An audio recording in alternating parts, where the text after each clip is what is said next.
The car door was still shaking from the hit to my hand when I realized my own daughter hadn't even paused to see if I was breathing. Still, I kept my fingers curled against the metal, letting the pain steady me instead of break me. As the cold vibration settled into my bones, it carried a truth I'd ignored for years. While her laughter faded down the driveway, the sting in my wrist finally matched the sting she'd left in my life. The same uncaring slam she gave my hand, she'd given my heart 1,000 times before. That's when I decided. One door may have crushed my hand, but the next door closing would end her inheritance. All right, before we dive into this crazy story, do me a favor. Subscribe and tell us where you're watching from. Maureen waited in the front seat of her car, a soft hum of the engine filling the air as she checked the time. It was 4:15. The yoga class at the community center would be ending soon. She'd offered to pick up Sienna and Harper earlier that morning, the idea of sharing a brief moment with her granddaughter still giving her a quiet sense of satisfaction. Harper had been distant lately. Sienna's influence, Maureen suspected, but Maureen had always been patient. Her daughter was difficult, yes, but she could handle it.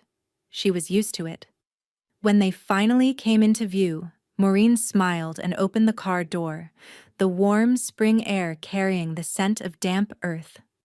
The sun, low in the sky, painted everything in a rich, golden light as Sienna and Harper crossed the parking lot.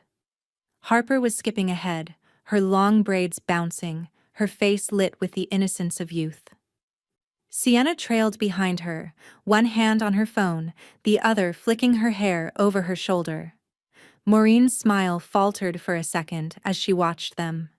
She couldn't remember the last time Sienna looked at her with warmth instead of irritation. The last time they spoke without the layers of bitterness that had built up between them over the years. But she dismissed the thought. It was just a door to be opened. She'd deal with it. Sienna reached the car first, a look of mild annoyance flashing in her eyes when she saw her mother in the driver's seat. "I thought I'd give you a ride," Maureen said, her tone calm but with an edge of something almost hopeful. "I'm good," Sienna replied shortly, stepping toward the passenger side of the car.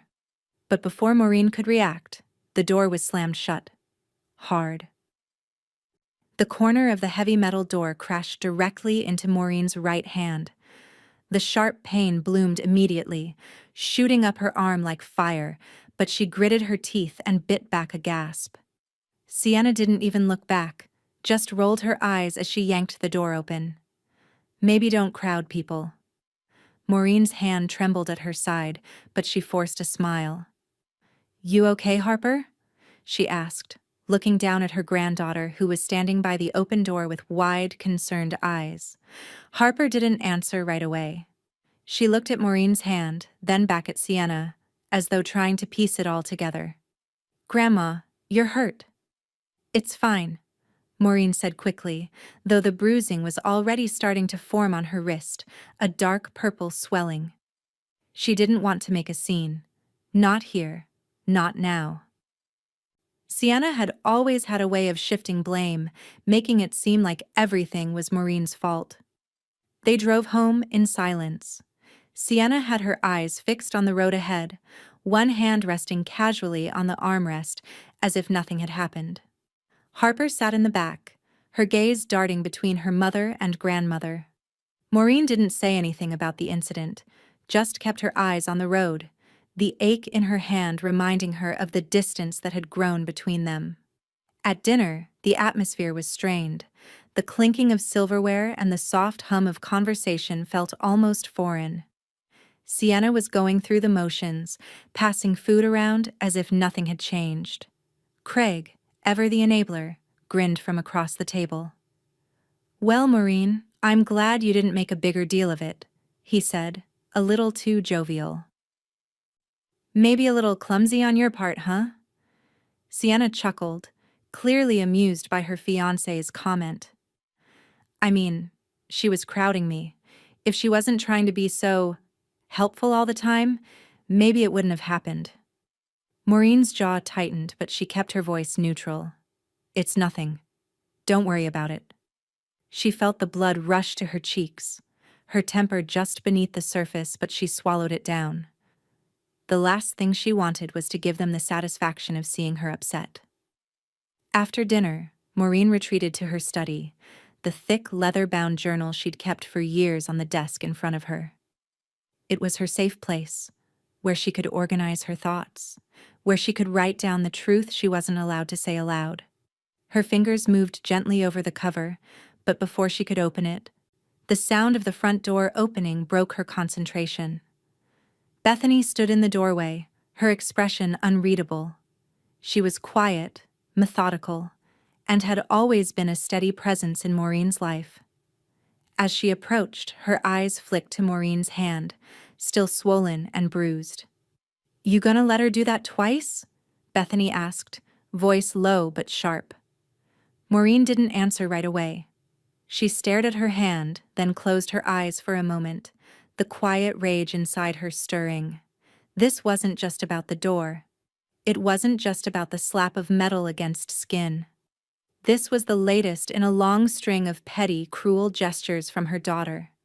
Small reminders that Sienna had learned to hurt her in ways that went beyond physical. "I'll handle it," Maureen finally said, her voice steady but resolute. Bethany didn't argue. She applied ointment to Maureen's wrist, her hands sure and knowing. The cool balm soothed the bruise, but the deeper ache, the one that had taken root in Maureen's heart, remained. For now, the door had been slammed, but soon she'd close it herself. Once and for all. Maureen sat in her study, the soft flicker of candlelight illuminating the thick files sprawled across her desk. The smell of old paper, ink, and leather hung in the air, her life's work, meticulously catalogued and organized. She had spent decades building this legacy, not just for herself, but for Harper. She needed to make sure everything was right, that no one would be able to undermine her decisions. Certainly not Sienna, who was already pushing for access to Maureen's estate under the guise of planning purposes. The phone rang, its sharp trill cutting through the quiet room. Maureen picked it up on the second ring. "Mom, I really need to see the will, just to make sure everything's in order for the future," Sienna said, her tone smooth, too smooth. Maureen's grip tightened on the receiver, the tightness in her chest intensifying as she fought the urge to lash out. Every word from Sienna felt like a calculated move, a way to get closer to something she thought she was entitled to. But Maureen had worked too hard to let this become another of Sienna's selfish games. "It's not necessary, Sienna," Maureen replied evenly. "You'll get everything in due time, as outlined." Sienna's voice dropped, a faint edge creeping in. "I just want to make sure you're not changing anything last minute. You know how unpredictable these things can be." "Not a chance," Maureen said firmly, her patience wearing thin. "But you're welcome to visit any time." There was a pause on the other end, a soft intake of breath before Sienna responded. "I'll come by tomorrow." Maureen hung up the phone without responding. Her chest felt tight, like a vice was squeezing her ribs. She had no intention of giving Sienna anything right now, especially not the will, which was exactly what her daughter was after. But Maureen had plans. Plans that didn't include handing over control of her hard-earned estate to someone who never learned the value of boundaries. A few days later, Maureen met with Noah Reyes, her trusted financial advisor, in his sleek downtown office. He was calm, precise, and had always respected her wishes, no questions asked. He slid a thick binder across the polished table, the one that detailed all her investments, trusts, and assets. "I've started restructuring everything, just as we discussed," Noah said, looking up at her. "I'm moving funds to ensure the right beneficiaries are in place and the assets are more securely protected." Maureen nodded, her eyes scanning the figures on the page. She wasn't just restructuring, she was fortifying her legacy, making sure that Sienna wouldn't have a claim to any part of it until Harper was old enough to manage it herself. The more distance she put between herself and her daughter, the better. "It's almost done," Noah added, tapping his pen on the edge of the folder. "Once the final trusts are in place, everything will be sealed off." Maureen's lips curled into a faint, satisfied smile. "Good. Let's move forward with that." After the meeting, Maureen's phone buzzed, an incoming text message from Bethany. "Dusting off my old license, Maureen. Time to give them something to panic about." She smirked as she read the message, knowing full well that Bethany had been waiting for just the right moment to deploy her legal expertise. Bethany, after all, had never been one to back down. She was sharp, relentless, and loyal to a fault.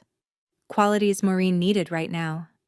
Later that afternoon, Harper came to visit Maureen. Her small figure appeared in the doorway, her big brown eyes full of concern. "Hi, Grandma," Harper said, stepping inside hesitantly, her gaze flicking nervously to Maureen's desk. She had always been intuitive, able to read people and situations with startling accuracy for someone so young. Maureen smiled and patted the seat beside her. "Come here, sweetheart. What's on your mind?" Harper hesitated before sitting down, looking down at her hands in her lap. "Mom says you owe her for raising me alone," she murmured quietly. The words hit Maureen like a stone sinking into deep water. The audacity. The manipulation. Sienna had already begun planting seeds in her daughter's mind, trying to turn her against Maureen. She could already picture it. Sienna painting herself as the long-suffering, selfless mother who deserved everything. But Maureen wasn't going to let that lie take root. Maureen reached over and gently cupped Harper's face in her hands, lifting her chin so their eyes met. "No one owes anyone, Harper. We do things for the people we love. That's all." Harper's eyes welled up, but she quickly blinked the tears away, biting her lip in an attempt to hold it together. Maureen could see the confusion in her granddaughter's eyes, the strain of being caught in the middle. "You're safe with me, Harper," Maureen whispered. "Always. No one will take you from me." Harper nodded, her little hands still clutching Maureen's. The words Maureen spoke were a promise, but also a defense against the dark tide of manipulation that had begun to swirl around her family. She would not let Sienna tear apart what she had built. The doorbell rang, breaking the moment. Maureen stood, her mind racing, but her face composed. "It's just dinner," she said, smiling at Harper as she kissed her on the forehead. "Let's get you something to eat." But as she turned toward the door, a cold certainty washed over her. There was no more pretending, no more playing nice. Sienna wanted to take from her, not just the estate, but her life. And Maureen wasn't about to give up either one. The future was now a battleground, and Maureen would fight to the bitter end to make sure her legacy and her family were protected. The restaurant was quiet, the kind of place where the clink of fine china on polished wood echoed faintly in the air. Craig had chosen it for its upscale ambiance, as if the fine linen and carefully arranged flowers would mask his true intentions. Maureen had known men like him before, smooth, polished, with smiles that never quite reached their eyes. Today, though, he was on his best behavior. He leaned forward, elbows on the table, a disarming grin on his face as he reached for his wine glass. "I just wanted to make sure you're comfortable, Maureen," Craig said, his tone just a touch too warm. "You've worked hard your whole life. You deserve to enjoy your retirement. We should talk about your future plans." Maureen took a slow sip of her own wine, her eyes narrowing just enough for the shift in her gaze to be noticeable. It was a casual suggestion, cloaked in the appearance of care, but Maureen knew better. She wasn't a naive woman, and certainly not when it came to the likes of Craig Donovan. "I'm perfectly comfortable," she replied, her voice cool but polite. "No need for extra planning just yet." He smiled at her response, but the smile was thin, practiced. You never know, Craig said, leaning back in his chair as he spoke, his fingers tapping lightly on his glass. These things tend to creep up on you. Long-term care, healthcare costs, and, you know, making sure everything's lined up for the family, right? Sienna and Harper, they're going to need security too. Maureen's gaze shifted slightly to the left, studying the menu that sat untouched in front of her. He was laying the groundwork, she could tell. He was fishing for a conversation he'd have with Sienna later, a conversation that would surely lead to something far more lucrative than just security. Maureen was certain that his interest in her retirement comfort was far more about the money than it was about her well-being. She smiled thinly, nodding slowly. Yes, I've already got things in place for the future. Craig wasn't deterred. He swirled the wine in his glass, his eyes never leaving her face. Well, you know, you could make things easier for everyone if you... He hesitated just long enough to make her feel like he was about to reveal something important, something intimate. If you started transferring some assets now, early gifting, I believe they call it, speed things up a bit, help Sienna and Harper with the, well, you know, family home. Maureen's gaze sharpened, her grip tightening around her glass. Early gifting. He was already positioning himself as an integral part of her family's future, as though he were entitled to that share, just by being Sienna's fiancé. That's a big step, Maureen replied, her voice measured. And I prefer to keep things as they are for now. But Craig was persistent, his tone smooth and casual. Of course, but we both know, the earlier you plan, the less stress there'll be in the long run. You know how these things go. Money tied up in properties and assets. It's complicated. The sooner it's all mapped out, the better for everyone. For you too, Maureen. You deserve peace of mind. Maureen's heart rate picked up, though she gave no outward sign of her irritation. She knew what this was. He was playing a game, and he thought she was too old or too distracted to see it. She wasn't. After they finished lunch, she made an excuse to leave early. Craig insisted on walking her to the car, always the gentleman when there was something to gain. But as she climbed into the driver's seat, the interaction left a sour taste in her mouth. That night, after a quiet dinner and a glass of wine in her study, Maureen did something she had been meaning to do for a while. She pulled up her laptop, fingers dancing over the keys, and searched for Craig Donovan. His name popped up with surprising results. There were court documents, lawsuits that hadn't made headlines, failed business ventures, bankruptcies quietly swept under the rug. His smooth exterior was hiding a history of poor choices and bad decisions. This wasn't just some man who loved her daughter. This was a man who wanted access to something bigger, something he'd never earned.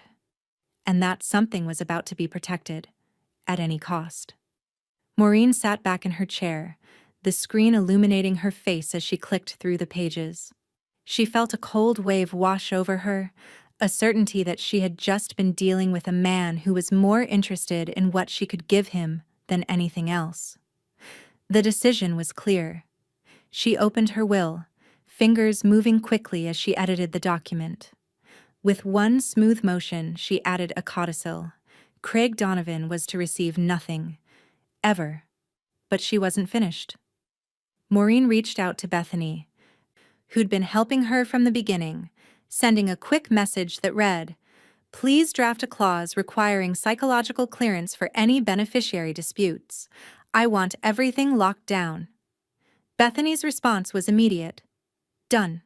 They won't be able to touch it. Maureen clicked save, her fingers lingering on the keyboard for just a moment longer. She had just made her first real move in this game, and now the pieces were starting to fall into place. But as she sat back, there was a weight in her chest, an undeniable tension. Sienna had already started down a path. Craig was already trying to manipulate his way into the family's future, and Maureen had made it clear she wouldn't be played. As she shut her laptop, the doorbell rang, a sudden, sharp sound. Maureen hesitated, wondering who could be at her door at this hour. But she knew. She knew exactly who it was. She rose slowly, a cold smile crossing her lips. The game had begun. And now, it was time to make them all regret underestimating her. The bank's marble lobby was cool, a crisp contrast to the warmth of the sunlight filtering through the glass windows. Maureen stepped inside with deliberate grace, the doorbell chiming softly as she crossed the threshold. The air felt sterile, as if it were designed to mask any sense of familiarity, but Maureen was too focused to let the surroundings distract her. The cold, hard truth had been weighing on her for weeks, and today, it would be dealt with. Sienna had crossed a line. Again. A line that, unlike the others, wasn't going to go unchallenged. The joint emergency account she and Maureen shared had been intended as a safeguard, something for true emergencies, like medical bills or urgent repairs, but Sienna had used it as her own personal piggy bank. The $8,000 withdrawal from last year was just the beginning. Maureen could feel the tightness in her chest as she approached the counter, her footsteps echoing against the polished floors. The banker, a young man in a crisp suit, greeted her with a practiced smile. "Good morning, Mrs. Whitaker. How can I assist you today?" "I'd like to close my joint emergency account," she said coolly, sliding a piece of paper across the counter. The account number was written on it, along with the request for its immediate closure. The banker looked at her curiously but didn't question her. He was too eager to help. He started typing into the computer, but Maureen was already lost in her thoughts, her eyes narrowing slightly as she recalled the day she'd first found out about the unauthorized withdrawal. Sienna had tried to brush it off as a mistake, but Maureen wasn't fooled. This was just the latest in a long series of manipulations, a pattern of entitlement that Maureen had grown all too familiar with. "Do you want the balance transferred to another account, Mrs. Whitaker?" the banker asked, interrupting her thoughts. "No," Maureen replied, her voice steady. "I want it closed. Immediately." The banker's fingers paused over the keyboard, the screen reflecting the doubt that briefly flickered across his face. He turned to her. "Just so we're clear, I need to inform you that there's been a recent withdrawal of $8,000 from the account. Would you like me to provide a statement for that?" Maureen's jaw clenched. "Yes," she said, her tone icy. "I'd like to see it." The banker retrieved a statement from the printer and handed it to her, his eyes briefly scanning her expression. She didn't look at the paper at first. She didn't need to. She had already seen the transaction in her mind, and now that it was confirmed, the fury inside her grew colder. As she studied the statement, she couldn't help but notice something else, something that sent a jolt through her. There, in the fine print, was the line that confirmed what she already suspected. "Sienna Whitaker has been added as a manager on 2 other old accounts." Maureen's breath caught, and her hand tightened around the paper. She had trusted her daughter, perhaps more than she should have. But now? She would not be making the same mistake again. She slid the statement back across the counter, her eyes locking with the banker's. "I'd like to file a fraud claim on this account," she said, her voice low but firm. "Please freeze everything. Immediately." The banker hesitated for a moment, clearly taken aback by her request, but his professionalism quickly regained control. He nodded and began processing the necessary paperwork, explaining that an investigation would be opened. Maureen didn't wait around. She didn't need to. She knew exactly what needed to happen next. As soon as she stepped out of the bank, she pulled out her phone and dialed Noah Reyes. "Get in touch with Bethany," she said when he answered, her tone brisk. "I need you to make sure that everything is locked down, completely. We're restructuring the trust, and I want it done now. No more mistakes. The only heir on this account from now on is Harper. She's the sole beneficiary. Do you understand?" Noah's voice was calm and steady. "I've got it. I'll handle it." When she hung up, She didn't feel relief. No, the sense of justice she'd hoped for hadn't come yet. But she knew that everything she did from here on out would be calculated, deliberate. There would be no room for error. That evening, Maureen sat in her study, carefully reviewing the details of the new trust Noah was preparing. She'd spent years building this life, this legacy, and she wasn't about to let Sienna tear it apart with her sense of entitlement. The papers were neatly arranged in front of her, each decision documented, each move traceable. She wanted a paper trail. She wanted everything accounted for. She knew what she was doing, how risky this game was, but it had already gone too far. And she wasn't going to let Sienna get away with it. As the clock on the wall ticked closer to midnight, Maureen signed the final document for the trust, her pen scratching across the paper with a decisive flourish. The ink would seal her granddaughter's future. She was the only one who deserved it. But as Maureen set the pen down, a nagging feeling crept into her chest. A feeling that she wasn't yet done, that she had underestimated something, or someone. The doorbell rang. Maureen froze. The last time someone had come knocking at this hour, it had been Craig, with his smooth charm and hidden motives. But tonight, she knew. It was someone else. Someone she hadn't prepared for. With a deep breath, she stood and walked toward the door, her mind racing. The game had taken another turn, and she wasn't sure who would be left standing in the end. She opened the door, and for a moment, all she saw was the shadow of a figure standing just beyond the threshold. The chill in the air seemed to creep in, wrapping itself around her like a warning. It was time to face what came next. And this time, she was ready. The air in Maureen's kitchen felt thick with tension. Sienna had arrived unannounced, her sharp heels clicking against the floor as she made her way into the room. There was no apology for her earlier behavior, no acknowledgement of the rift between them. Only the same entitled composure Maureen had grown so tired of. "I need to talk to you," Sienna said, her voice taut. "You've been avoiding me." Maureen set down the cup she'd been holding, her movements slow and deliberate. She wasn't afraid of her daughter's fury. She had faced much worse, and the weight of years spent under Sienna's thumb made the anger feel small and distant now. She turned toward Sienna, her face calm, but her eyes sharp. "I haven't been avoiding you, Sienna. I've been busy. There's something you need to see." From the drawer in front of her, Maureen pulled out a stack of papers and placed them neatly on the counter. Her fingers grazed the top sheet as she slid it toward Sienna with deliberate slowness. Sienna glanced at the papers, confusion flickering briefly on her face. "What's this?" Maureen let the silence stretch out between them. Then, with a quiet certainty, she said, "These are the records of your unauthorized withdrawals, the $8,000 you took from our joint account. I didn't think you'd just forget, so I made sure to keep track."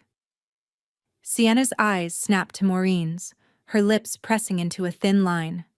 "That's not theft," she said quickly, her voice rising, defensive. "It's what I'm owed. You don't understand what I've been dealing with." Maureen's breath caught, but her expression never wavered. "No. What you've just lost is your claim to anything from me, Sienna. Everything you thought was owed to you is gone." The words hung in the air, heavy with finality. Sienna's face flushed with indignation. "You can't just—" Her voice cracked, but she pushed forward. "This is my inheritance too. I have a right to it." Maureen's gaze didn't falter. "Not anymore." Sienna opened her mouth, but before she could speak, a shift in the room made Maureen's attention snap to the door. Craig stepped into the kitchen, his broad frame filling the doorway. His eyes immediately went to the papers on the counter, then back to Maureen with an unreadable expression. The smugness was gone, replaced with something harder, more calculating. He looked from Maureen to Sienna, his voice low. "What's going on here?" Sienna's shoulders squared as she stepped forward, trying to reclaim control. "Mom's trying to cut me off," she snapped. "She's claiming that I stole from her." "No, what you did was take from me without permission." Maureen interrupted smoothly, her voice calm but firm. She held up her phone, and the room went still. Craig's eyes locked onto the device as Maureen's thumb hovered over the screen. "What is that?" he asked, his voice sharpening. "It's a recording," Maureen replied simply, her eyes never leaving Sienna. "I started recording this conversation the moment you started raising your voice, Craig. And when I'm done, I'll be emailing this to my attorney." Craig's expression soured, but Maureen didn't give him the chance to respond. She hit send with a finality that made the room feel smaller, colder. The email was on its way to her lawyer, the same lawyer who would make sure the rest of her decisions were locked down, who would ensure Sienna and Craig could never undo what she'd set in motion. Sienna stepped forward, slamming her hand down on the counter. "You think this is over? You think you can just take everything from me and Harper and walk away?" Maureen didn't flinch. She knew her daughter better than anyone, knew that the anger was a defense mechanism, a way to hide the hurt that had been festering beneath the surface for years. But Maureen was done with the games. She had played her part, and now, the game was over. "The only thing I'm taking from you, Sienna," Maureen said, her voice steady and final, "is the illusion that you deserve anything more from me." Craig stepped forward, his voice threatening now. "You don't want to make this harder than it has to be, Maureen. You're making a big mistake." Maureen met his gaze without hesitation, her hand still holding the phone, ready for whatever came next. She didn't blink. "The only mistake here is thinking that I'll let you walk all over me. You've already lost." The room was thick with silence. Sienna opened her mouth to speak again, but Harper's small voice from the doorway stopped her cold. "Grandma." The little girl stood in the doorway, her face a mix of confusion and concern. Her wide eyes were fixed on Maureen, as if searching for reassurance. Maureen's heart squeezed at the sight of her granddaughter, standing there with uncertainty written all over her face. The last thing Harper should be witnessing was this fight, this toxic display of greed and entitlement. Harper's eyes darted to Sienna and Craig, then back to Maureen. Without a word, she walked over to Maureen's side, her small arms wrapping around her grandmother's waist. Maureen felt the weight of Harper's embrace, and the tightness in her chest softened for a moment. Harper whispered, her voice barely above a breath, "I'm scared." Maureen knelt down to meet her granddaughter's eyes, her hand resting gently on Harper's cheek. "I know, sweetheart, but everything is going to be okay. I promise." Sienna watched them from across the room, the realization dawning in her eyes that Maureen had already made her decision, that nothing Sienna could say or do would change what was coming. The fight wasn't over yet, but Maureen had made sure her granddaughter wouldn't be part of it. And as for Sienna, well, the battle was just beginning. And Maureen wasn't backing down. With one final glance at her daughter and Craig, Maureen stood tall. "You've had your chance," she said softly, before turning her attention back to Harper. "Now, it's time for something new." As the door to the kitchen swung shut, Maureen felt a weight lift off her shoulders, but she knew this was only the beginning. The real war had yet to come. The morning light slanted through the blinds, casting long shadows across Maureen's study. She sat at her desk, eyes focused on the legal documents spread out before her, each word an irrevocable step toward the future she was carving. Bethany stood by her side, the ink of their collaboration already drying on the papers they'd carefully crafted together. Bethany's voice was low, almost reverential, as she held up a piece of paper. "With this, Maureen, you're officially handing me full legal control of your estate and assets. You've made the right choice. No one can touch anything now, except you, or me, or Harper." Maureen nodded, a quiet satisfaction settling over her.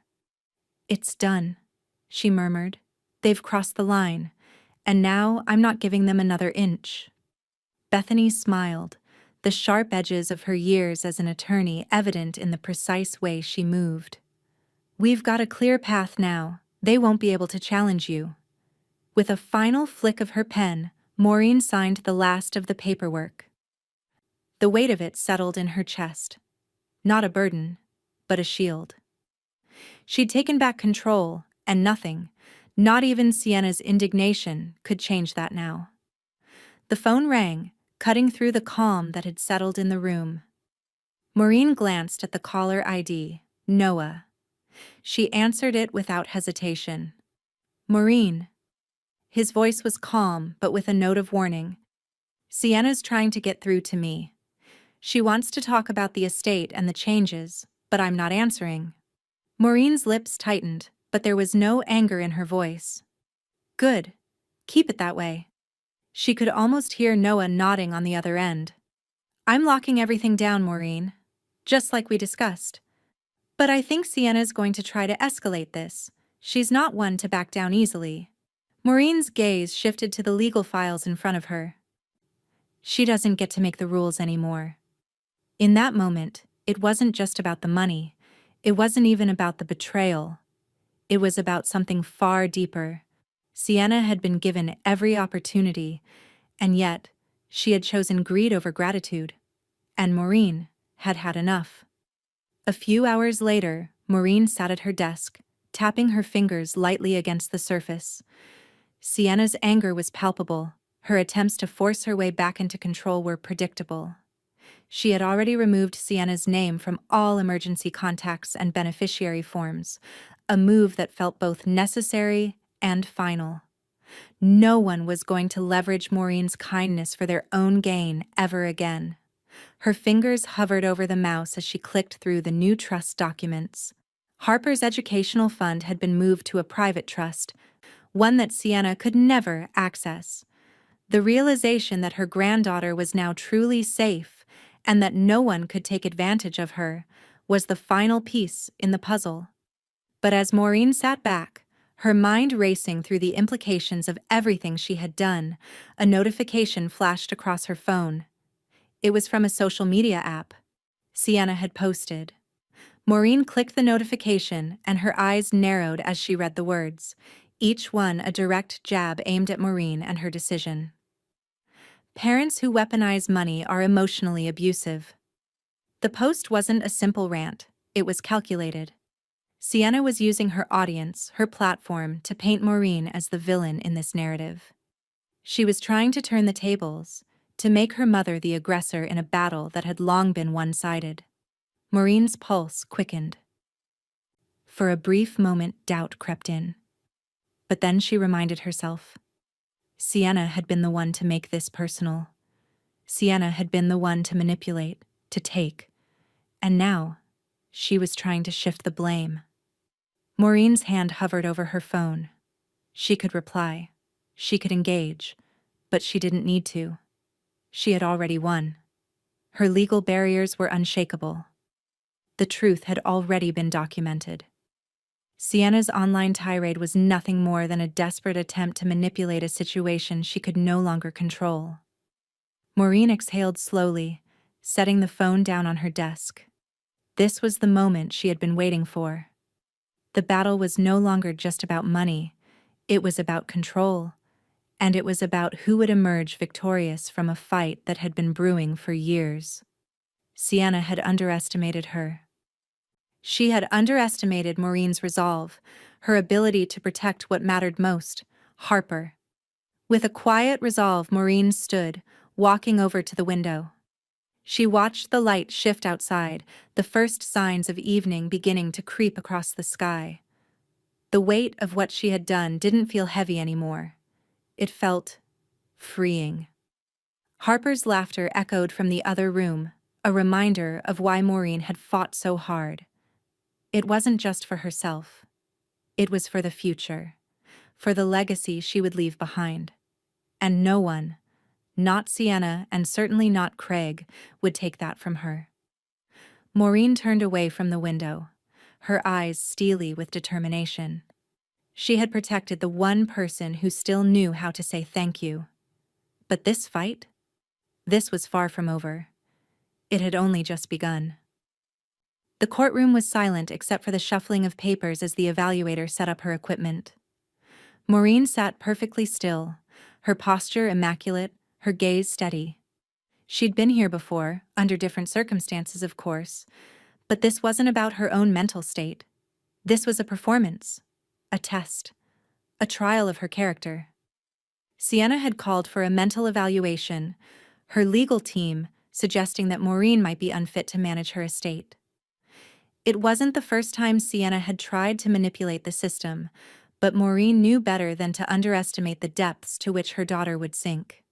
She had made the decision to fight back, and she wasn't going to let Sienna paint her as an unstable, irrational woman. The evaluator, a woman in her late 40s, glanced up at Maureen and then back at the clipboard in front of her.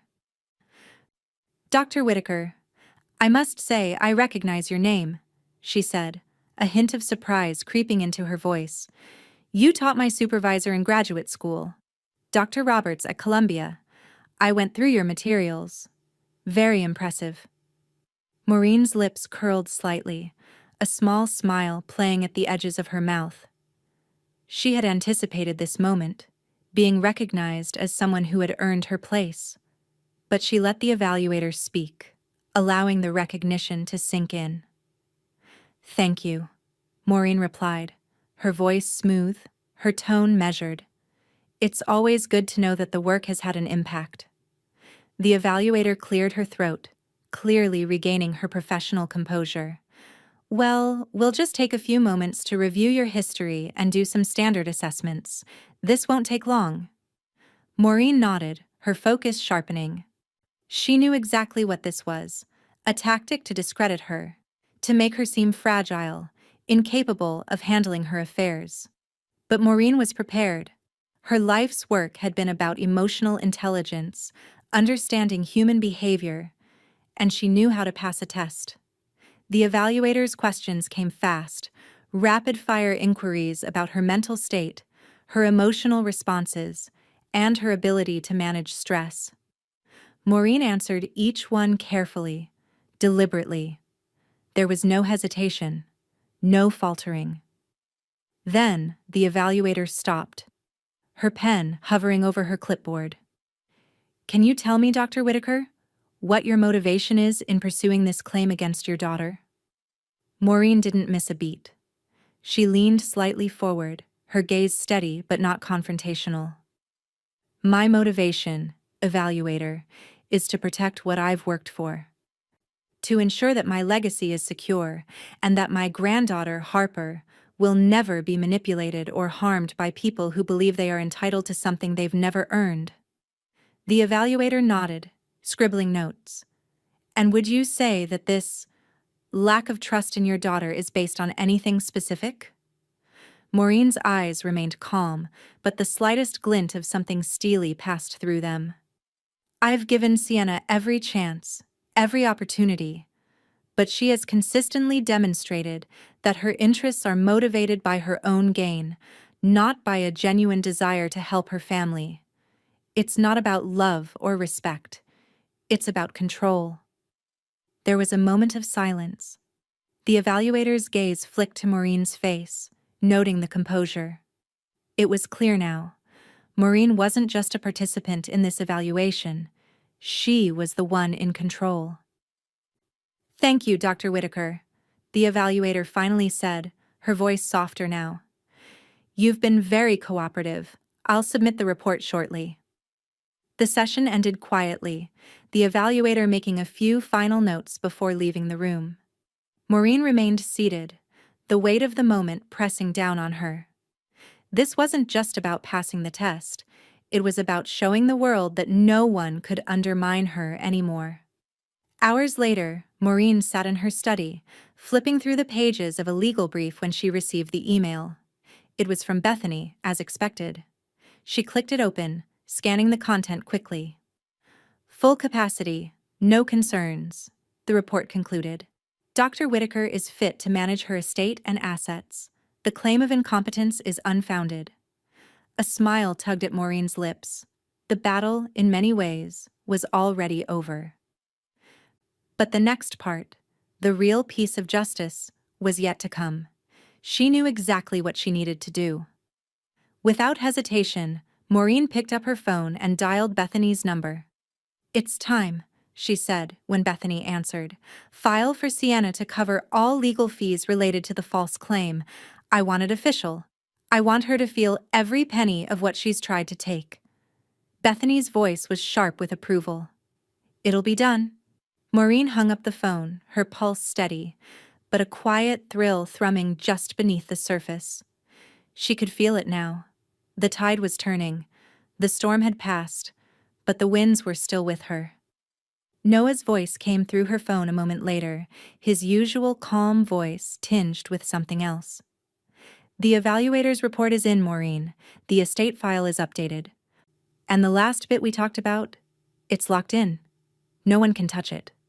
Maureen stood, staring out the window at the fading sunlight, her mind already racing ahead to the next move. There was no going back now. Sienna had made her choice, and Maureen had made hers. The game wasn't over. Not by a long shot. With one final glance at her phone, Maureen sent a message to her lawyer, an almost imperceptible smile on her face. "Let's make sure Sienna's final mistake is the one she can never undo."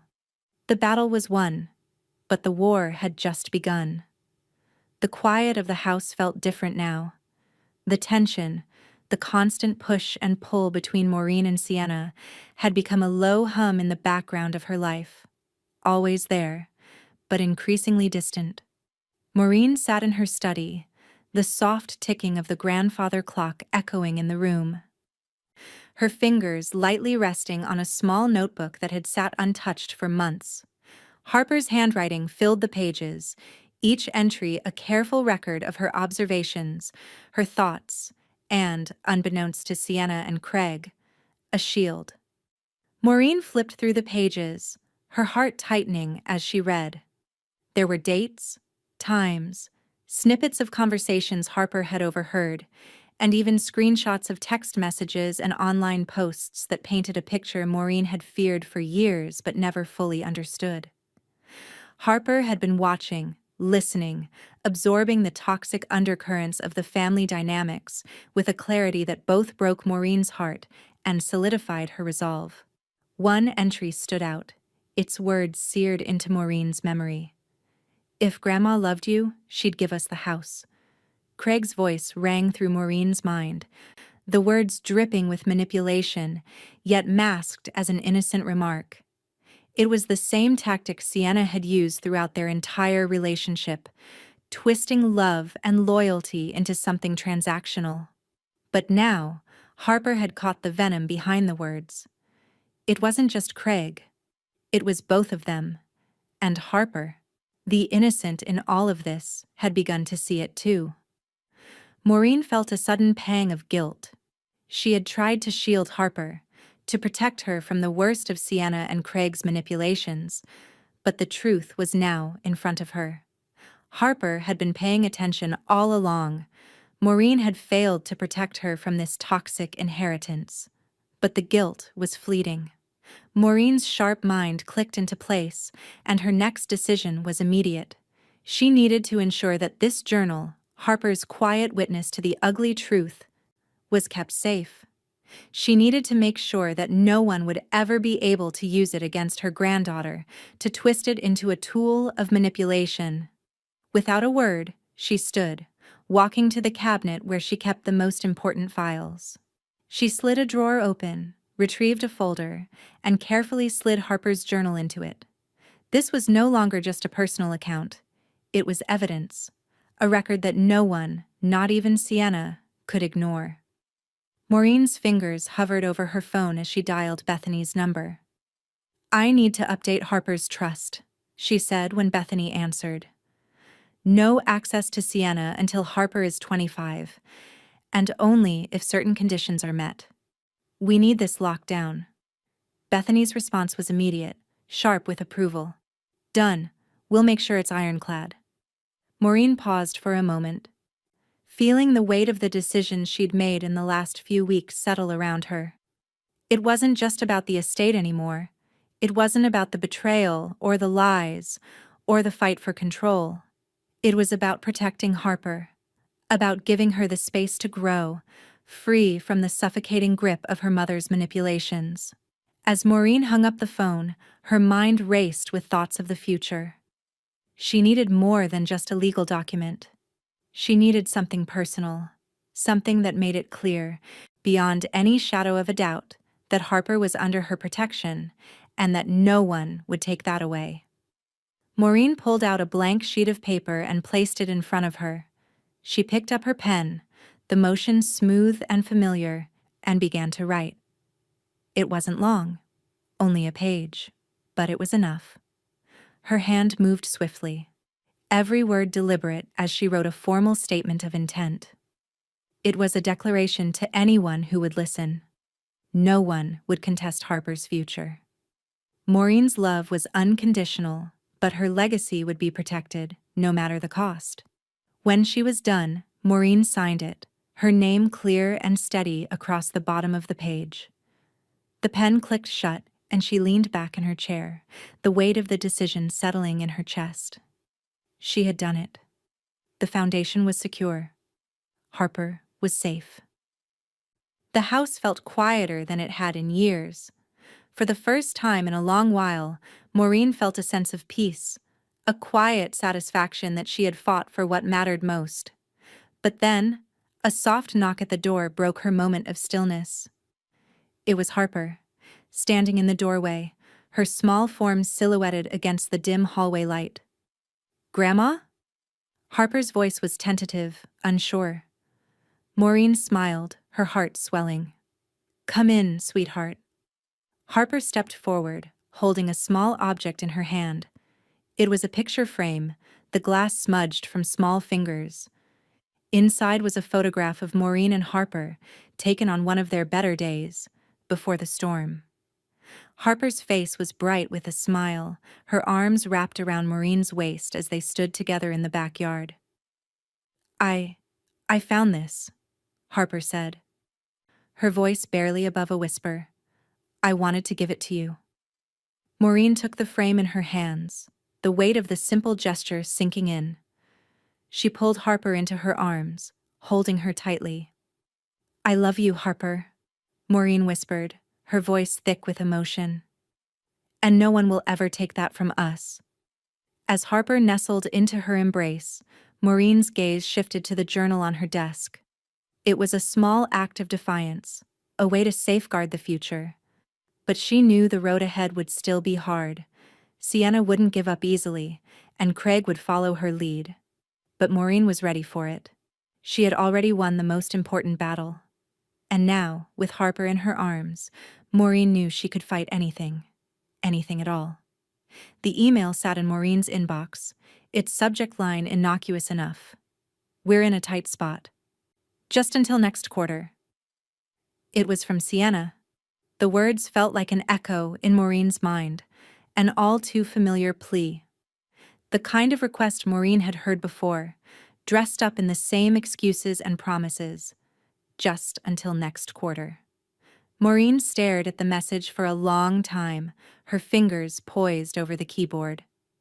The flicker of temptation was there, the old impulse to help her daughter, to ease the burden Sienna had placed on herself.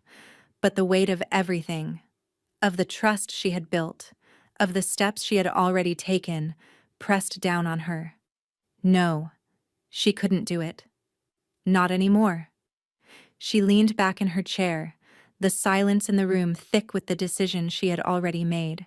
There would be no more loans, no more bailing Sienna out of the messes she created. Not this time. Without a second thought, Maureen deleted the message. She wouldn't dignify it with a response. It was over. Bethany's call came minutes later, her voice crisp and professional. "I've prepared the formal response," she said, without preamble. "Your refusal is now on record. The loan request is denied." Maureen nodded, even though Bethany couldn't see her. "Good. Let them learn that no one can push me around anymore."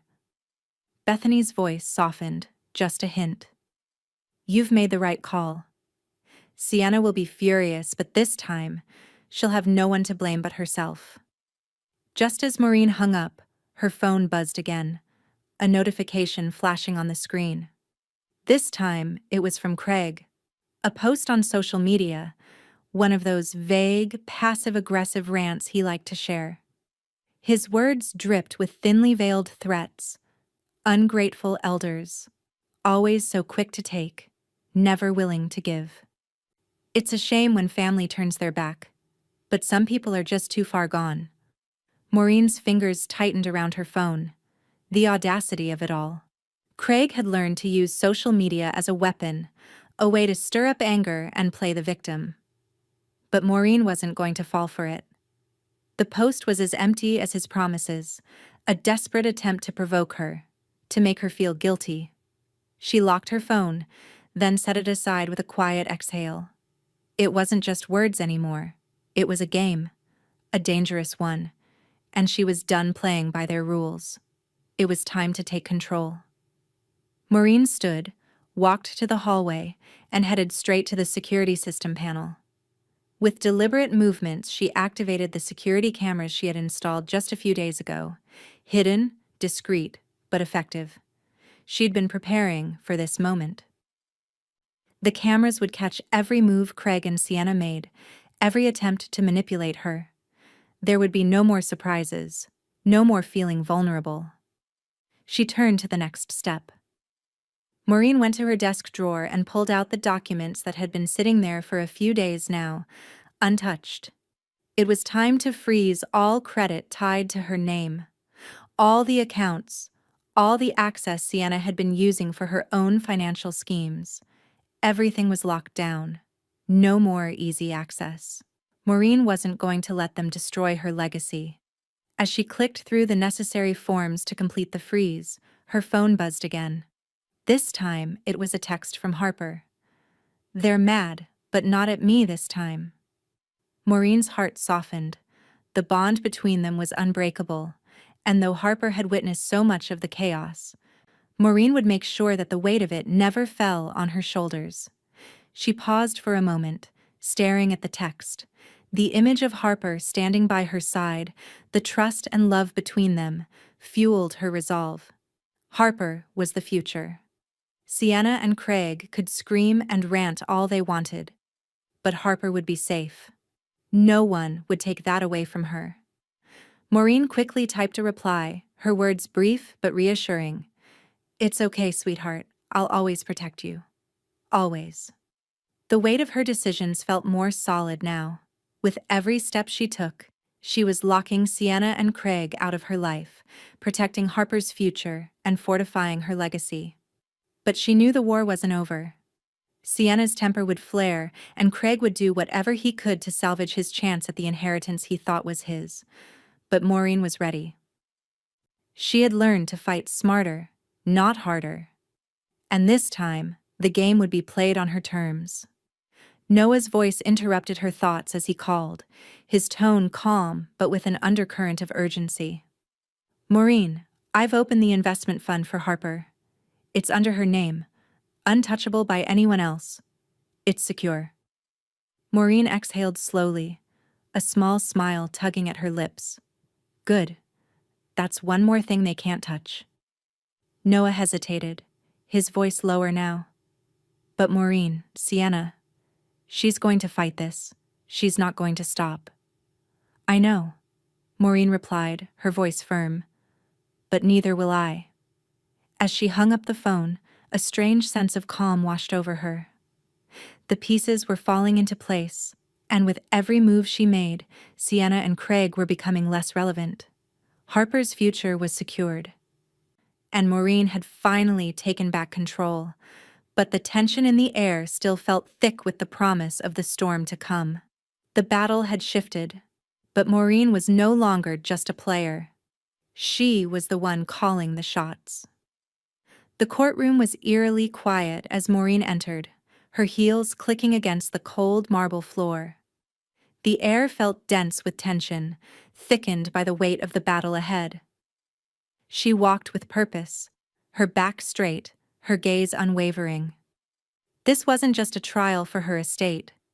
It was a trial for the truth, for the right to protect her family from the manipulations of those who thought they could take it all. Bethany was already seated at the table, a steady presence beside her, reviewing the documents once more, making sure everything was in place. Maureen sat down, her fingers brushing over the leather-bound journal that lay before her, Harper's journal. The one that held the truth of everything Sienna and Craig had tried to bury. When the judge finally entered, there was a brief moment of stillness before everyone stood and the proceedings began. Sienna and Craig were seated at the opposing table, their eyes narrowed, their posture defensive. Craig was leaning forward slightly, a slight smirk on his face, but it was clear he didn't know what was coming. Sienna, on the other hand, looked confident, though her eyes darted between Maureen and Harper's journal, as if she feared its contents would be unveiled at any moment. Maureen remained calm, her gaze steady on the judge as the case was presented. Sienna's lawyer was speaking first, outlining the claims about Maureen's alleged incompetence, the attempt to wrest control of Harper's future. The lawyer's words were hollow, twisting the facts to fit their narrative, but Maureen knew better. She had all the proof she needed. When it was Maureen's turn, she stood with a sense of finality, her presence filling the room. Bethany had prepared her well. Maureen was ready. She slid Harper's journal onto the table, the weight of it settling between her and Sienna's lawyer. The courtroom fell silent as the journal was presented, its pages a physical manifestation of the emotional manipulation Sienna and Craig had used against her. Maureen opened it, reading aloud a few of Harper's entries, the ones that chronicled Craig's subtle threats and Sienna's hidden cruelty. She read the one that had burned in her memory. "If Grandma loved you, she'd give us the house." The words echoed in the courtroom. Sienna's face blanched, but Craig's expression faltered, and for a brief moment he looked like he was trying to control his anger. Harper's voice broke the silence. I need to say something," Harper whispered from the witness stand, her small voice trembling but resolute. She had been sitting quietly throughout the proceedings, her hands clasped in her lap, her eyes wide with uncertainty. But now, she was stepping forward, her moment. The room fell even quieter, every gaze fixed on her. Harper cleared her throat and, with a strength that belied her age, spoke. "I don't want to be with them. I want to stay with Grandma. She takes care of me. She loves me." Her voice broke as she said it, but she wiped away the tears that started to well up. "They always say things that make me feel bad. I don't want to go back with them." Her words were like a bomb in the courtroom, the truth hanging in the air like smoke. Maureen's heart clenched, but she remained composed.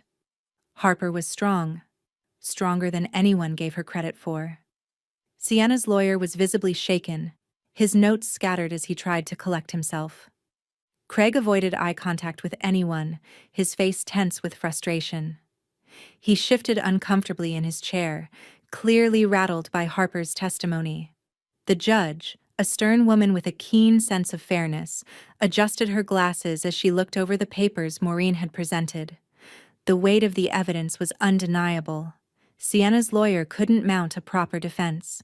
Every attempt at undermining Maureen's competence had fallen apart with the journal's damning entries, the testimony, and the documented proof of Sienna's manipulations. Finally, the judge spoke.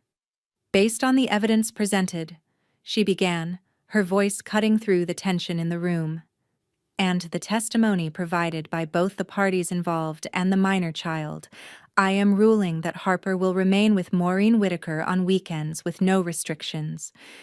It is clear that the environment at the other home is not conducive to her well-being." A quiet gasp passed through the courtroom as the judge's ruling sank in. Sienna's face reddened, her hands clenching in frustration. Craig's jaw tightened, and he slumped back in his seat, his earlier bravado gone. But it wasn't over. The judge continued. "Furthermore, Sienna Whitaker, you are hereby reprimanded for misusing guardianship law. Your actions in attempting to undermine Maureen's rights and manipulate the system for personal gain are not only unethical, but unacceptable. The courtroom was still, the weight of the judge's words settling over everyone like a heavy curtain. Sienna sat frozen, her eyes locked on the judge, but there was no escape from the verdict. She had lost. As the hearing drew to a close, Maureen remained seated, her hands resting on the journal. She glanced over at Harper, who was sitting with Bethany now, her wide eyes reflecting a mixture of relief and exhaustion. Maureen's heart swelled with pride. Harper had been through so much, but today, they had both won. As the proceedings wrapped up, the judge made one last statement. This matter is concluded. But I want to remind all parties here that the courts will not tolerate further abuse of legal processes or attempts to manipulate a child's well-being for personal gain. Maureen rose, her heart pounding, her emotions simmering beneath the surface. She glanced over at Sienna and Craig one last time. This was it. They had tried to take everything from her, but now, with Harper safe, Maureen had won the ultimate victory. As they exited the courtroom, Maureen turned to Harper, her voice soft but firm. "Everything is going to be okay now," she whispered. And for the first time in a long time, Maureen believed it. The day Maureen walked into the law office, the air felt charged with a quiet finality. Bethany was already there, reviewing the paperwork, her focus unwavering as she scanned the latest legal documents. The sharp scent of coffee mingled with the musty warmth of old leather-bound case files, but Maureen didn't need to take it all in. Her mind was locked on the task ahead. Bethany looked up when Maureen entered, her eyes sharp behind her glasses. "Everything is in place. Harper's trust is sealed until adulthood. There's no access for anyone, not even you." Maureen's hands shook slightly as she slid into the chair opposite Bethany, but her resolve was steel. This wasn't just about closing loopholes or securing her own future. This was about Harper. This was about protecting the only thing that truly mattered now, her granddaughter's well-being. Bethany slid a thick folder toward Maureen, the papers neatly organized inside. "Here's the final order. Craig's name is now on the permanent exclusion list. He has no access to any of Harper's assets, no contact with her under any circumstances. And Sienna's been notified. She can't contest this again." The weight of those words settled around Maureen like a heavy cloak. She felt no victory, no thrill, only the satisfaction of knowing that every legal safeguard had been put in place to protect Harper. Her hand rested on the folder for a long moment before she slowly closed it, sealing the deal in more ways than one. But it was when Sienna called that the real test began. The phone buzzed, the name Sienna flashing on the screen, and Maureen hesitated for just a moment before answering. "What do you want, Sienna?" Her voice was flat, guarded. No warmth, no hesitation. There was no point in pretending. "I don't understand why you're doing this." Sienna's voice crackled through the line, laced with frustration. "This isn't what Dad would have wanted. He would have wanted us to be a family again, to fix things." Maureen's breath caught for a second, but her voice remained unwavering. "He would have wanted his granddaughter safe? Which you failed to do." There was silence on the other end. A long, painful pause. Then Sienna's voice broke through, softer now, almost pleading. "Mom, please. I'm trying to do the right thing here. Can't we just forget all of this?" Maureen stared out the window, the faint buzz of the city filling the quiet of the office. "No. You don't get to manipulate me into letting you back in. Not after everything you've done. You've shown me who you are, Sienna. You've shown Harper." A choked sob rang out from the phone, but Maureen didn't flinch. This wasn't about Sienna anymore. This was about Harper, and nothing. Not even Sienna's tears would change that. "I'm sorry," Sienna whispered. But Maureen hung up without responding. The tears weren't for their father, weren't for any of the family. Sienna had only ever cried for herself. Maureen let the phone slip from her hand, her eyes drifting to the paperwork before her. She was done. They were both done. Later that evening, when the weight of the day had settled, Maureen received a text from Noah. Harper's therapist appointment is set. She's on track. We've also opened a savings account for her. Her future is secure. Maureen smiled to herself, the knot in her stomach loosening just a little. Harper had been through so much. She deserved this peace. She deserved to grow up without being shaped by Sienna's demands or Craig's manipulations. As she sat back, the sound of the front door creaked open. And Maureen glanced up just as Harper walked into the room. The little girl's face was flushed from playing outside, but her eyes were searching for something that Maureen had hoped she could always provide. Harper walked over to her grandmother, her small hands gripping the edge of the chair, and Maureen opened her arms without a word. Harper climbed onto Maureen's lap and nestled her head against her chest, the soft, innocent trust in the child's embrace filling Maureen's heart. "Grandma," Harper whispered, her voice so small that Maureen barely heard it. "Will they ever stop?" Maureen stroked Harper's hair, her heart breaking a little at the question. "No, sweetheart," she whispered, her voice thick with the promise of protection. "They won't. But you don't have to worry anymore. You're safe here. Always." And for the first time in a long time, Maureen allowed herself to believe it. The battle had been long, and it wasn't over yet. But in this moment, this quiet moment, she had won. Her family was no longer in pieces. It was whole. And no one, not Sienna, not Craig, could break it again. Maureen held Harper a little tighter, the weight of everything finally lifting. There was a sense of peace now, a new chapter beginning. And for the first time, Maureen felt like she was finally starting to live on her own terms. But as she looked out the window, a soft shiver ran through her, as if the winds were warning her that even peace could be fragile. The storm wasn't over yet, and Maureen was ready for whatever came next. The mornings were quieter now. Maureen had settled into a routine of sorts, a rhythm she hadn't known in years. The chaos of the past few months, the trial, the decisions, the betrayals, had left their mark. But for the first time in ages, Maureen felt like she was in control of her life again. She had won. And Harper, her granddaughter, was safe. It was in the quiet of one of these mornings that Maureen sat down to write. It wasn't a decision she'd made lightly. It had been simmering in her for weeks, the thoughts that had been swirling in her head finally needing an outlet. So, she began to write. At first it was just for herself. A few paragraphs, nothing more, about family, boundaries, the complexities of love and the weight of expectations. She wrote about the choices she had made and the ones she hadn't, about the guilt that came with protecting what mattered most. Slowly, the words began to take shape. And soon, Maureen was writing not just for herself, but for anyone who might understand. Her first essay, on family estrangement and the power of boundaries, was a reflection on what it meant to stand firm in the face of emotional manipulation, how love could be weaponized and twisted into something toxic. She didn't expect it to be more than a personal catharsis, but when she sent it off to a local community newsletter, she didn't anticipate the response. Within a week, the newsletter contacted her again. People had read it, and they wanted more. So Maureen wrote another and another.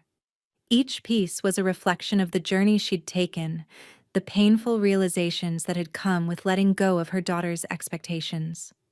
The essays were raw, unflinching, and soon they began to resonate with others who had been in similar situations.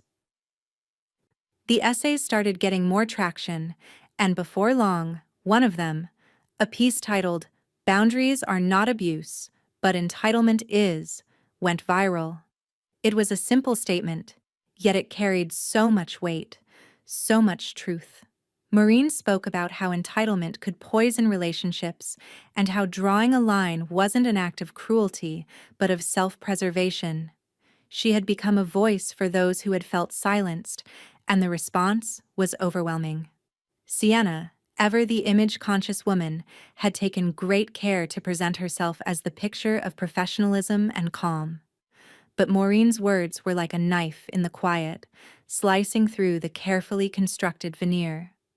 Suddenly, colleagues were questioning Sienna's behavior, asking why she'd been so harsh with her mother, why she had allowed things to escalate this far.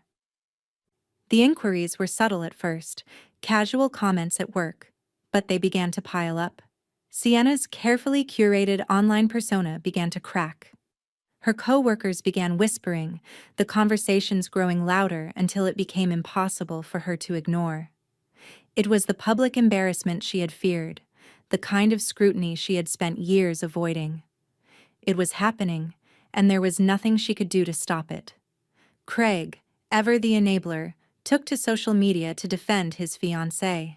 But as the online commentary about Maureen's essays grew, Craig's posts became increasingly defensive, even reckless. One afternoon, he posted a vague and angry message about entitled children who forget their roots, and the ugliness of family fallouts. His followers, those who had once been loyal to him, began to question him too. His usual bravado faltered, and before long, he deleted his account entirely. The silence that followed spoke volumes.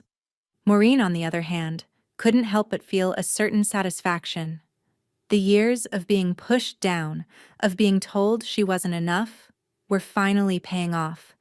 She hadn't done this for revenge, but she had done it for clarity. And now the world was beginning to see what had been happening behind closed doors. The phone call came as a surprise. Maureen was sitting in her study, a cup of tea warming her hands, when she picked up the receiver. The voice on the other end was calm, professional. "Maureen Whitaker?" the voice asked. "This is Felicia Sanders from Good Life magazine. We've been following your essays and wanted to talk to you about publishing your story. We believe your experience could help a lot of people, and we'd love to feature you in our next issue." Maureen blinked, momentarily stunned.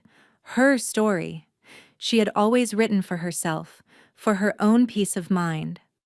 The thought that her journey, the one she had fought so hard for, could resonate with a wider audience felt almost surreal. She had never imagined it would go this far. But now, it was happening. I'm flattered," Maureen replied, her voice steady, though her heart was racing. "I'd be happy to discuss it." As she hung up, the weight of it all hit her. From the ashes of betrayal and manipulation, a voice had risen. A voice that no longer apologized for standing firm, for drawing boundaries that had once been so hard to hold. Maureen stared out the window, watching the city move in its familiar rhythm. The storm wasn't over, and the path ahead wasn't going to be easy. But for the first time in a long time, Maureen didn't feel afraid. She had found her voice. She had found her strength. And now, with her words, she was going to make sure no one ever tried to erase her again. And as for Sienna and Craig, the world was beginning to see them for who they truly were. They could run, they could hide, but Maureen had already won. And her story? It was just beginning. The school auditorium was dimly lit, the air thick with anticipation. Maureen sat in the front row, her hands clasped together in her lap, watching the rows of students nervously fidgeting as the showcase began. The event, a school-wide presentation of projects and creative works, had started as just another evening for Maureen. But tonight, it was something much bigger. Tonight, Harper would be standing at the podium, reading her piece aloud for the first time. Maureen had read the piece before, of course. She had encouraged Harper to write it, to find her voice amid the chaos of their lives. It was Harper's story, but it was also Maureen's story. A reflection of everything they'd been through, wrapped in the small hands of a child. The weight of it hung in the air even now, as Maureen glanced at Harper backstage. Harper looked smaller than usual, standing in the wings, peeking out from behind the curtain. Maureen could see the slight tremor in her shoulders, the nervousness that came with standing up in front of people. But there was something else there too, something deep and unshakable. This was Harper's moment, and Maureen had no doubt that it would be one to remember. When Harper stepped onto the stage, the audience fell silent, as though they could feel the power of the moment before Harper even opened her mouth. The dim lights above made her small figure look even more fragile, but Maureen knew better. Harper was not fragile. Not anymore. Harper cleared her throat, her voice tiny at first, but steadying as she looked out over the crowd. Maureen's heart tightened, but she stayed still, her eyes fixed on the girl who had become more than she had ever expected. Harper spoke. "My name is Harper Whitaker, and I'm here to tell you a story about love and about boundaries, things I didn't understand until recently. You see, when I was little, I thought love meant you just gave, and you never said no. But now I know that love means saying no when it's important, and standing up for yourself when you need to." The audience remained still, listening intently. The words Harper spoke weren't just words. They were a reflection of everything Maureen had fought for, everything she had worked to protect. This wasn't a speech that Harper had been assigned as part of an assignment. This was her truth, raw and untamed, spilling out into the room like a wound that had finally been allowed to heal. Harper continued, her voice growing stronger as she read. "For a long time, I didn't understand why my mom and grandma weren't happy. I didn't understand why my grandma was sad a lot, or why people talked bad about her. They told her she was selfish, and that she didn't care about me or my mom. But I know now that wasn't true. I know now that Grandma loved me so much, she did everything she could to keep me safe from the people who didn't care about me like she did." The room was so quiet. Maureen could hear her own breath in the silence. She could feel the weight of every word, every syllable Harper spoke. And then it happened. Harper paused, looked down at the paper in her hands, and blinked back tears. "I used to think I was the problem," Harper continued, her voice barely a whisper. "But I'm not. And I'm not going to let anyone make me feel like I am ever again." The room remained still, but Maureen saw the shift. She saw the subtle change in the audience's faces. There were mothers wiping their eyes, fathers exchanging glances, teachers with their hands pressed to their mouths in quiet shock. Harper's words weren't just affecting them, they were affecting Maureen too, in ways she couldn't have anticipated. Harper had found her own voice, and in doing so, she had reclaimed a piece of their past. When Harper finished, the audience went quiet for a beat longer, as if they were afraid to break the moment. And then, as if on cue, they stood. One by one, the applause started, growing louder until the room seemed to shake with the sound of it.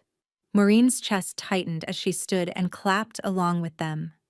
Her heart swelled with pride as she saw Harper's face light up with a mixture of surprise and relief. Harper had done it. She had spoken her truth. She had given the world a glimpse into their world, and it had made all the difference.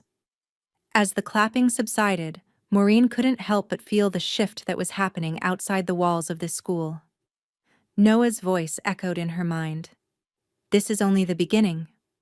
It was clear now that Harper's story was no longer just theirs to carry. It was a story the world was beginning to hear. And it was one Maureen would help tell. Later that evening, Maureen sat down at her desk and pulled out her phone.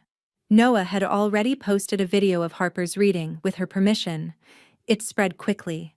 Within hours, it was on parenting blogs, elder rights forums, and social media platforms.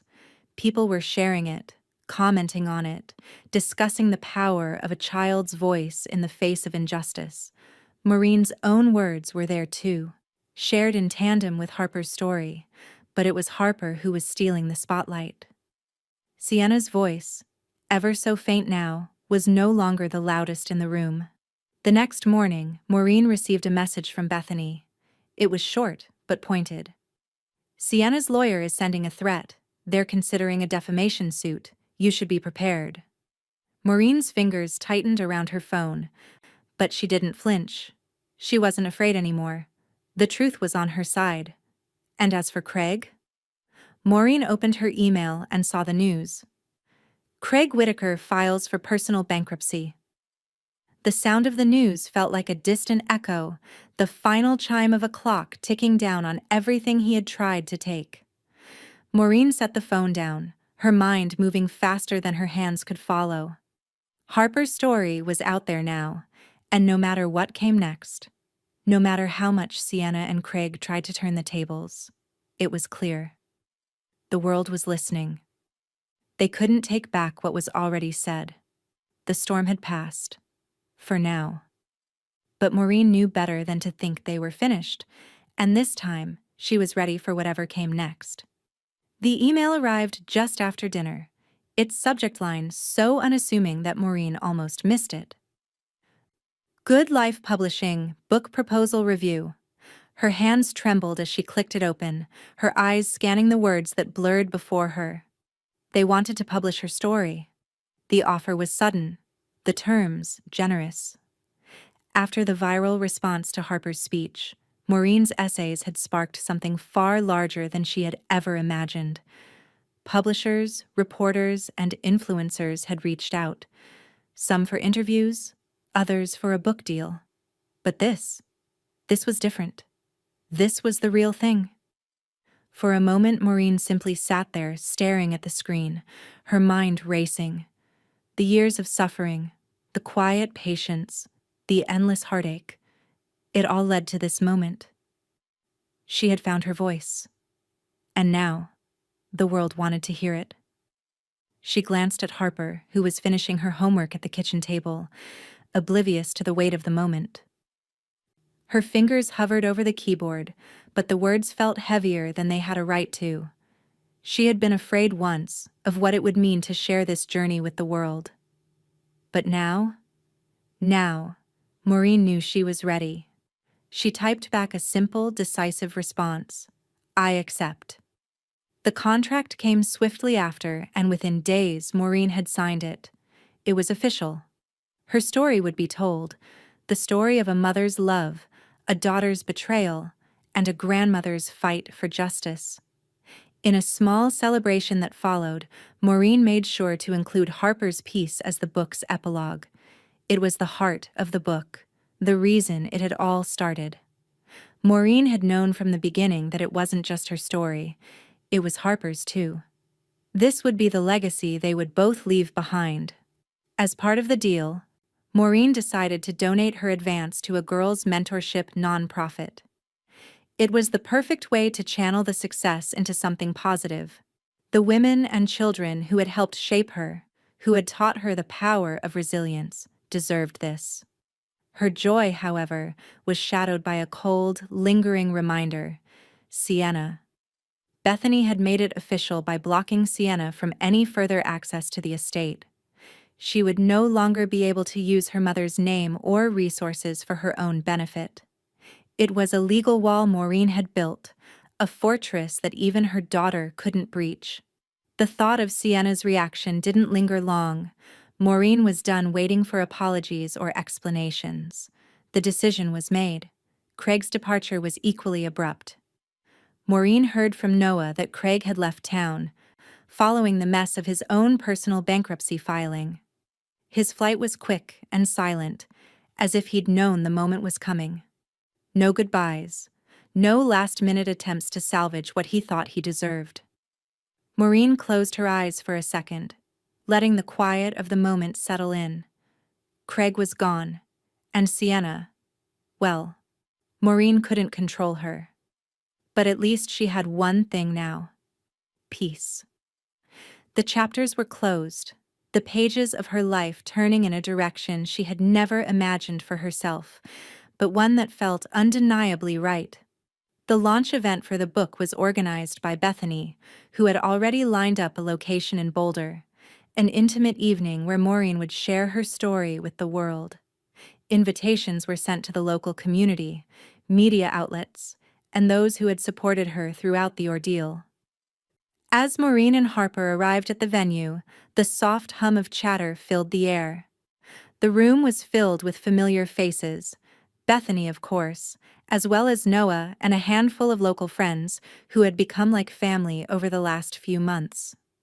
The anticipation buzzed through the air, but there was one person Maureen couldn't help but notice standing at the front of the room: Harper.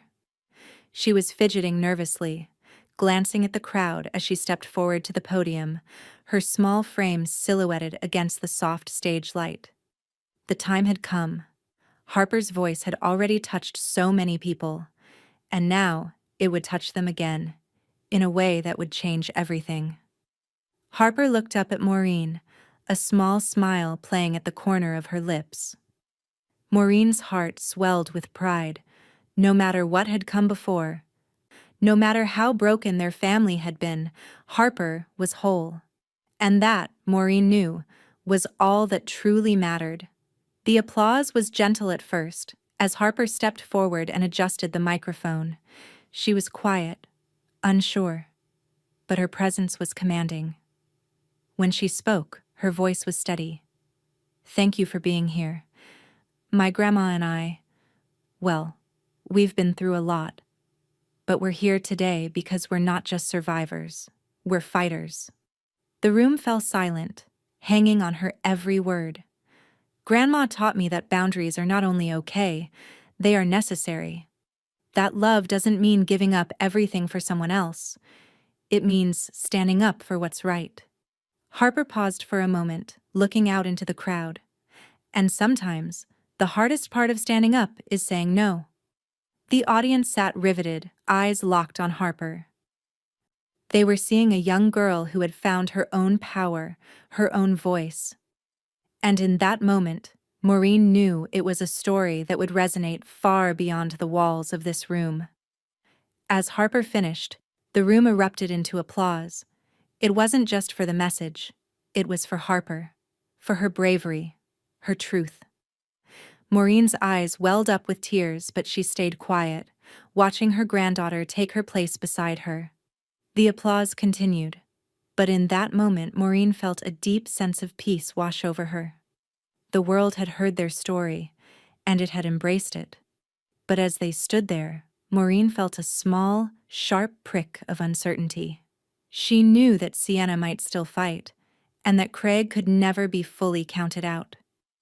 The war wasn't over. But tonight, Maureen and Harper had won. And as she held her granddaughter close, Maureen realized their future was finally their own. The air was crisp in the study, the kind of evening that reminded Maureen of the years she had spent here. Quiet, solitary, yet filled with purpose. She sat at her desk, the final legacy clause in front of her, the ink of the contract still fresh, the decision final. This was it. The end of a long road. The moment she had fought for had arrived. Maureen's hands were steady as she signed the document, the pen gliding smoothly across the paper. The words were final, irrevocable. The estate shall be distributed to Harper only without exception. There were no longer any concessions, no more second chances. She had given enough. And now, this was the only gift she could offer. Her granddaughter's future, untouched, unsullied by greed. The last of her assets would go to Harper. The home, the one Maureen had built with her own hands, had been placed into a generational trust. It had a no-contest clause, the kind that made it impossible for anyone to challenge, to twist it into something they believed was theirs by right. No one could touch it. Not Sienna. Not Craig. No one. A small part of Maureen felt a pang of regret as she closed the folder with the papers inside. She thought of her daughter, of the years spent trying to protect her, trying to build a bond that hadn't unraveled with so much bitterness. But that was done now. The door was closed. Then, she stood and walked to the large, old-fashioned safe in the corner of the room. She opened it slowly, the metal door creaking as it gave way to the memories she had kept hidden there. Inside, she retrieved a small weathered box, Harper's key. This, she had always known, would be the moment. Maureen carried it to the living room, where Harper sat, flipping through a book. She didn't notice Maureen approach, but when Maureen spoke, Harper looked up, her eyes bright and curious. "Come here, sweetheart," Maureen said softly. "I have something for you." Harper stood, a small smile tugging at her lips as she walked over. Maureen handed her the key. Harper's brows furrowed in confusion. "What's this for?" "This is the key to the box," Maureen explained gently. "The one that holds everything. The story of us, the journals, the letters, everything you need to know." Harper turned the key in her hand, feeling the weight of it, then followed Maureen into the study. As Maureen unlocked the box, the scent of old paper and ink filled the air. Inside were the journals Maureen had kept, her personal accounts, the history of their family, the letters that would explain everything from Maureen's perspective. It was Harper's inheritance, yes, but it was more than that. It was her legacy, her history. Harper looked up at her grandmother, the weight of the moment settling in. "Is this for me?" she asked softly, her voice barely above a whisper. Maureen nodded, her eyes softening. "It's yours, Harper. All of it. To understand who we are, where we've been, and why I fought for you." Harper gently lifted the journals, her hands trembling. She knew, even in that moment, how much this all meant. There was a sense of finality, but also something new. Something she would carry with her for the rest of her life. It was a weight, but one she could bear. And then, the phone rang. The sound felt jarring against the stillness of the room. Maureen glanced at the screen. Sienna. She hesitated, the impulse to pick up, to listen, to hear what her daughter had to say, almost overwhelming. But she knew better now. She knew that no words could change what had already been set into motion. She let the phone ring, then silenced it. Instead, she turned to Harper, the answer clear in her heart. "Come on, sweetheart," Maureen said, her voice quiet but strong. "It's time." The book, the story, had become more than just a narrative. It had taken on a life of its own. Within days, it hit the bestseller list, with readers far and wide recognizing Maureen's resilience, her strength. She did one final interview, a quiet, humble conversation about her journey, but then Maureen made it clear. She was done. The world had heard enough. Now it was time for her to rest. Time for her to step back and let Harper take her place. As she signed off from the last interview, Maureen leaned back in her chair, closing her eyes for a moment. The world was beginning to know her name, but she had already written her own story. It was about more than inheritance. It was about reclaiming the parts of herself she had lost along the way. And now, that legacy, Harper's future, was secure. The next morning, an email arrived from Sienna. "I didn't mean it," it said. A simple message. Maureen stared at it for a long moment, feeling a wave of something she couldn't quite name. But as she pressed delete, she realized that nothing Sienna said could change what had happened. She had fought for Harper, for herself, for the life they would build together. Harper turned 18 soon after, her life unfolding before her in ways Maureen never thought possible. The weight of their history, of the past, had been lifted. Harper stood tall, walking into her future with the kind of peace that only comes when you've finally reclaimed what was always yours. As Maureen stood in the doorway, watching Harper walk away from her childhood home, she knew the future was wide open for her. My daughter slammed the car door on me, so I slammed the door on her inheritance and opened the future to someone who still knew how to say thank you.